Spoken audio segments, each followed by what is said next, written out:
Okay, feeling good. Feeling sexy right now. I'm feeling you right now. No? You don't want me feeling you? Too bad, I'm gonna do it anyway. You can press charges. I'll just go lawyer up and we'll get this show on the road, okay?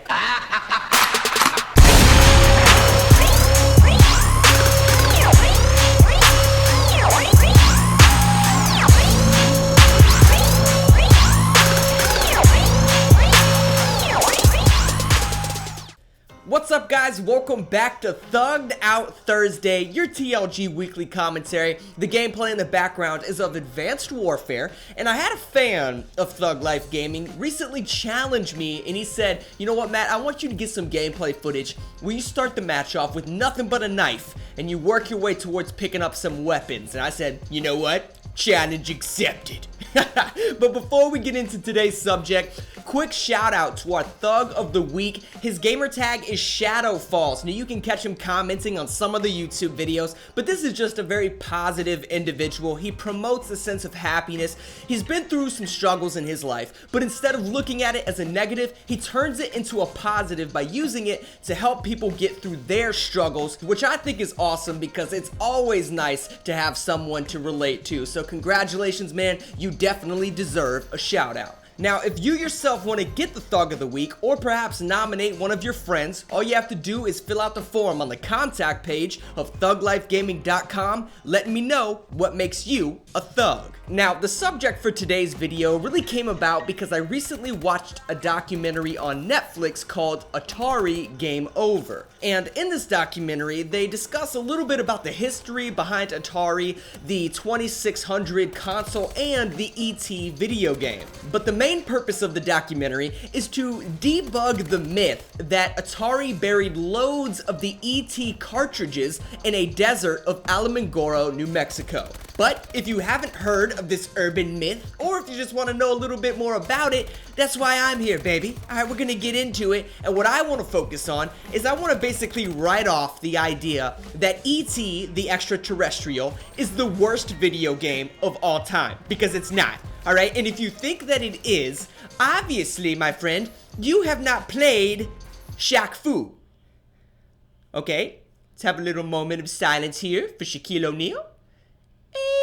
And let's continue. The first thing that you guys have to understand is that Atari, during its peak time, owned 80% of the video game market share, and that's really because of the Atari 2600. The whole idea that you can create endless amounts of video game cartridges to play on this thing basically means that you're gonna have endless amounts of fun. Now, with that, you're starting to pique investor interests, right? Because the video game industry was just starting out, and you have a lot of people that want to get in there early to make ass loads of money off of. I mean, who wouldn't have wanted to invest in Apple before they took over the whole freaking world, right? Okay, so you can see how investing early can pay dividends in the long run. Now, during the same time period, movie licensing for video games was just really starting out, and a man named Howard Warshaw created Raiders of the Lost Ark, the video game, which sold extremely well. We're talking millions of copies here,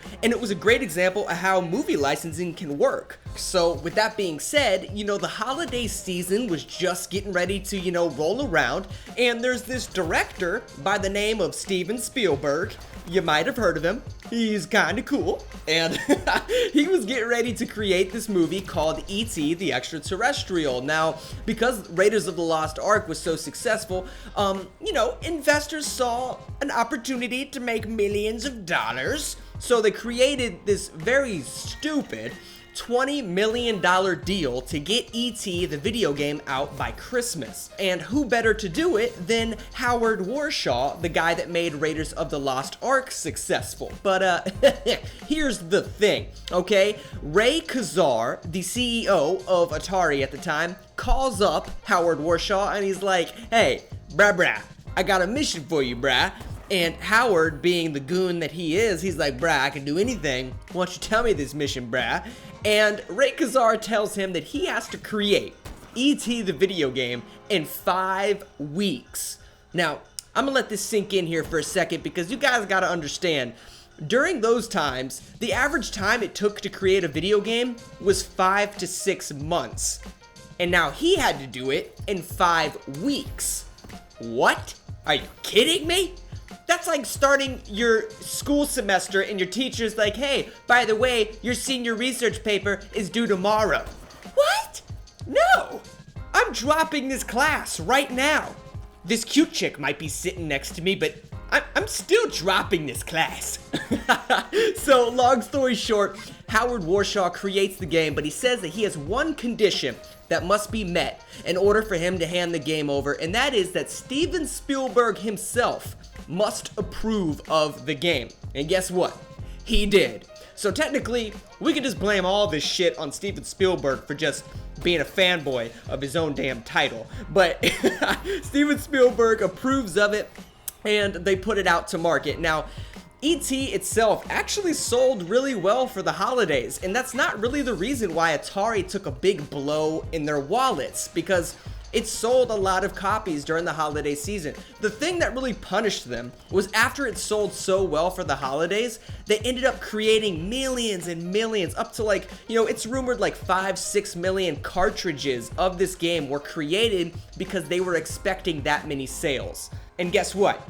It didn't sell, okay? The game had one major flaw that really was too difficult to overcome, and that is, you'd just be walking around the game and all of a sudden ET would fall into this freaking pit, okay? And by the time you worked your way out of the pit, you'd fall right back into the shit, okay? And it created this sense of anger towards the game, and so word spread that it was too difficult, it was stupid, so people started returning their copies of the game, people weren't buying it and so forth, which in turn really hurt investors that thought the game would sell millions of copies. Now, you and I know that just because a company creates one shitty video game, it doesn't mean that the whole company is gonna go out of business, but back then the video game industry was such a new concept to people that they really didn't know what, customer demand would be like, and they figured the gaming industry had really plateaued at that point. So because this $1 million project failed completely, investors started pulling their money out of the gaming industry,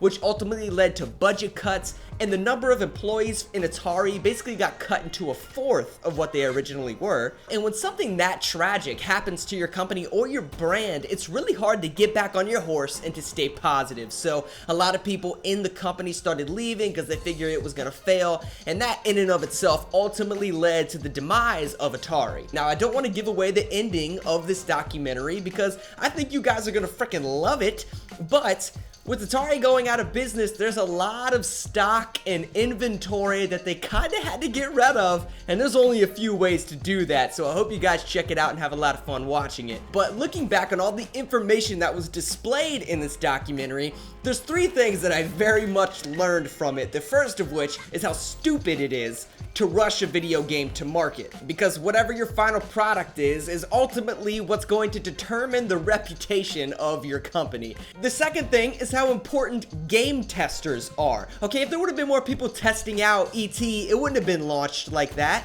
Off the top of my head, a perfect example is Gears of War 3. The sawed-off shotgun for that game's multiplayer completely ruined it for me. I took the shit back in like 3 weeks. I couldn't do it.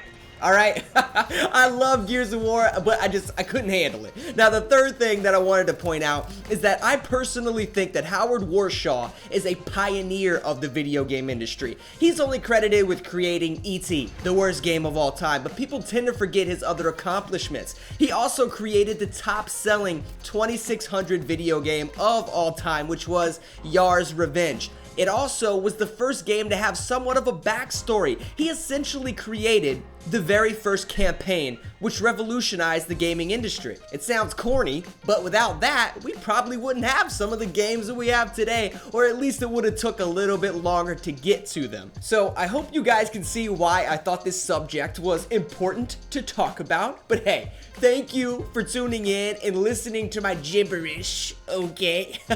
Hope you guys enjoyed the video, but don't forget to comment below, click that thumbs up button, share the video with your friends, and if you haven't subscribed to this freaking channel already, then I'm gonna sneak into your house and smother you with a pillow. But just for a second, and then we're gonna go to the movies and get some ice cream, because I was just kidding, okay? Alright guys, you know the deal, baby. Keep living that life, because that's what thugs do. I'm out of here, guys. Take it easy.